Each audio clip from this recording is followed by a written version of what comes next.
1 2 3 4 এই রূপে গানে অবশেষে পিঠে ভাজা দুইটি তার দুইজন দুটি চায় দাও পিঠে মাতা। আজ থেকে আমাদের ইতু পুজো শুরু হলো। তোমরা বাড়িতে কারা ইতু পুজোর ঘট পাতো অবশ্যই কমেন্ট করে জানিও। আর এখন শুরু হচ্ছে কার্তিক পুজোর প্রস্তুতি। আগের বছর তো তোমরা জানো যে আমাদের বাড়িতে 3টে কার্তিক পড়েছিল, তাই ঠাকুরমশাই বলেছে 3টে ঠাকুর দিয়েই পুজো হবে। আর তাই এইবার লুচি সুজি নাড়ু বানিয়ে ঠাকুরকে পুজো দেওয়া হলো। এই ভিডিওটা হচ্ছে কার্তিক পুজোর পরের দিনের। আমার একটা মামা শ্বশুর বাড়িতে কার্তিক ফেলেছিল তাদের বন্ধুরা, তো সেখানেই নেমন্তন্ন ছিল। ছোট্ট কার্তিকটা দেখো কি কিউট। আমিও ভাবছিলাম যে এরকম নাঙ্গু পুঙ্গু কার্তিক আনবো, কিন্তু আমাকে বাড়িতে আনতে দিল না, যে বাজে দেখায়। তো চলো সেখানে গিয়ে আমরা কি খেলাম তোমাদের দেখাই।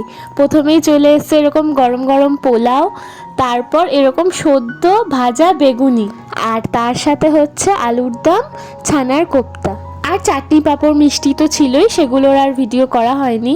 আমি ছানার কোপ্তা খাই না, ওর পাতের থেকে ভিডিও করে তোমাদের দেখালাম। আজকের এই ছোট্ট মিনি ব্লগটা এইটুকুই। আর ভিডিওটা ভালো লাগলে অবশ্যই একটা লাইক করে দিও।